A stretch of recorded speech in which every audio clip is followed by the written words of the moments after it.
I thought I knew what I was walking into when I pulled into Cedar Ridge, the quiet community tucked away in the foothills where my Aunt Celia had lived all her life. 3 weeks earlier, she passed away, leaving me her small ranch house and the stretch of woods behind it. For me, it wasn't just property. It was summers spent chasing fireflies, feeding her horses, and hearing her stories about how this neighborhood used to be nothing but farmland. Coming back felt like reclaiming a piece of myself. At least, that's what I told myself as I turned onto her cracked driveway with my truck packed full. But before I could even unload the first box, I realized something was wrong. Parked in front of the house were two dark SUVs with tinted windows and flashing amber lights on their dashboards. Men in matching jackets, marked HOA Security Division, were stringing caution tape across the front gate, as if the place was a crime scene. My heart pounded as I slammed the door shut and marched across the yard. "Excuse me," I said. "What exactly do you think you're doing on my property?"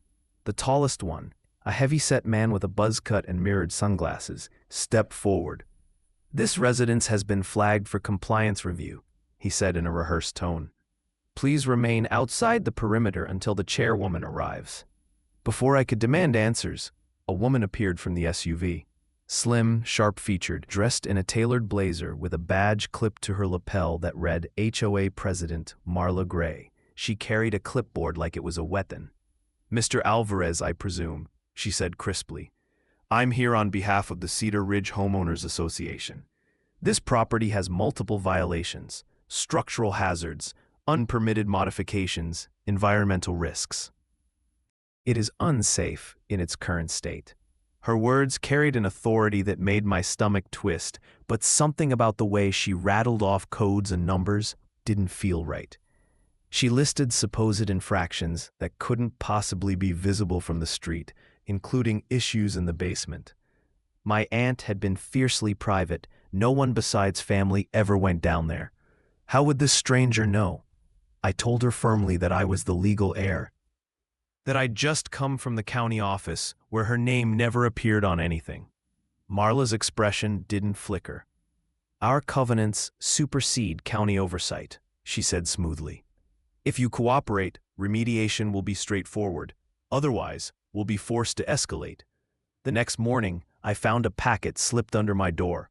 A 3-page violation notice with threats of fines, property seizure, and legal action if I didn't pay for urgent remediation, totaling $49,000.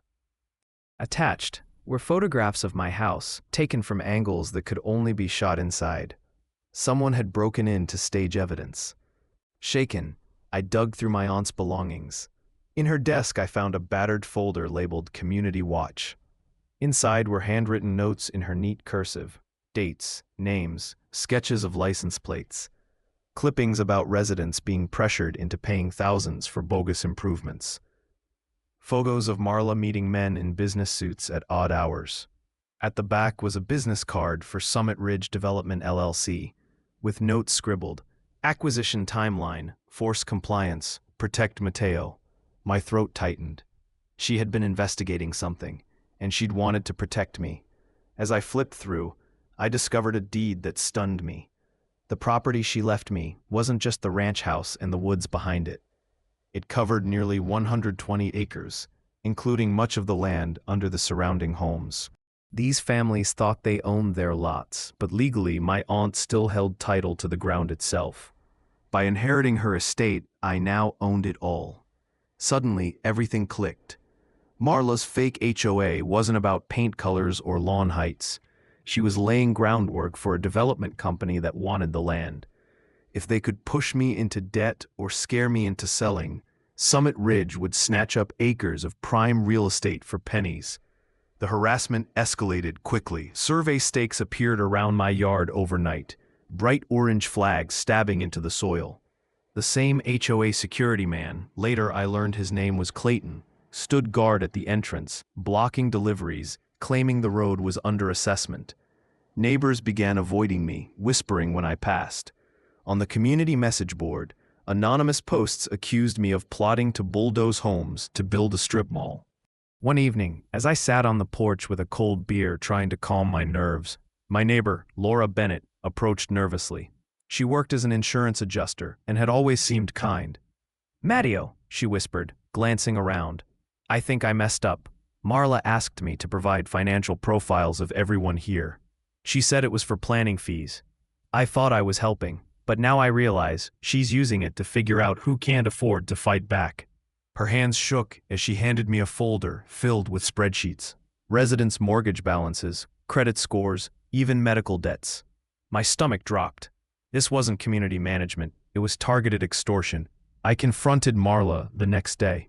"I know you're profiling residents," I snapped. "I know you're working with Summit Ridge." Her smile was cold and condescending. "Community leadership requires hard choices," she replied. "Some people can't handle responsibility. I step in where they fall short." Meanwhile, Clayton's demeanor began to shift. I cornered him behind the clubhouse, armed with what Laura had given me. "You lost your security license for assault.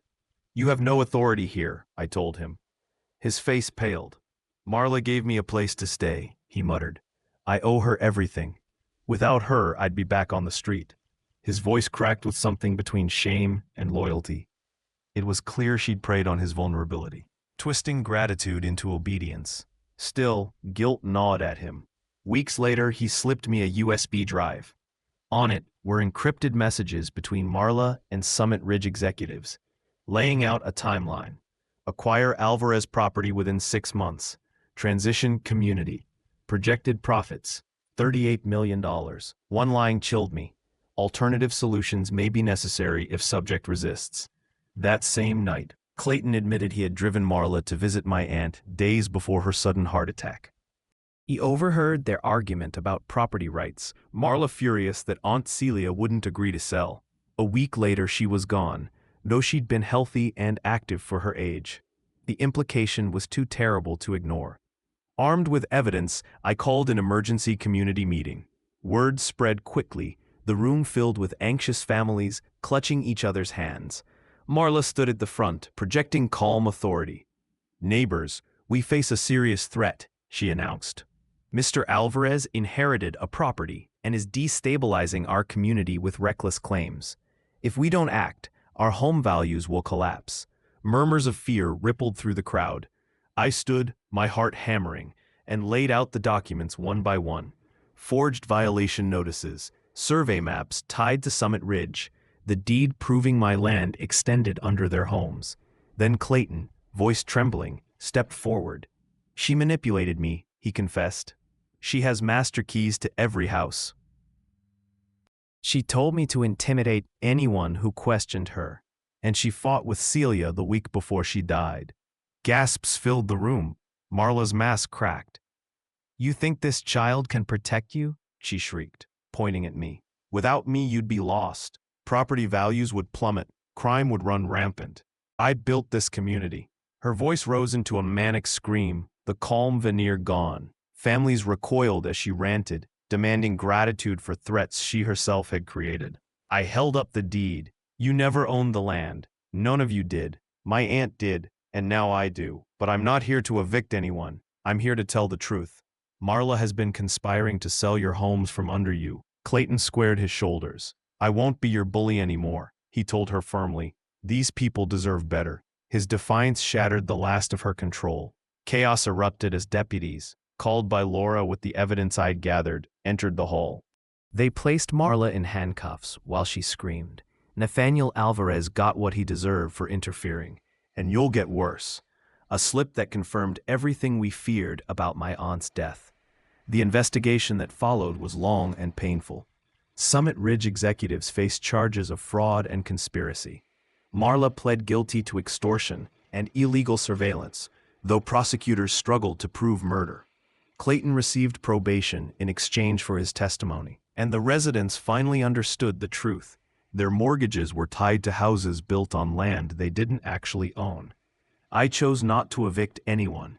Instead, I offered fair lease agreements and paths to buy the land over time. Slowly, the community healed. Families who had once looked at me with suspicion began waving as I passed. Laura used her skills to help neighbors review their mortgages honestly, instead of letting their information be weaponized. Clayton began working security legitimately, volunteering to check on elderly residents instead of intimidating them. One summer evening, months after the trial, I sat on my porch as children's laughter drifted through the twilight. The air smelled of barbecue smoke and fresh-cut grass. For the first time since returning, I felt the peace I'd hoped for. My aunt had tried to protect this community, and though she hadn't lived to see it, her fight wasn't in vain. I learned something profound. Real authority doesn't come from clipboards, badges, or intimidation. It comes from service, from protecting people rather than controlling them. And sometimes the hardest inheritance isn't the land, it's the responsibility to defend it.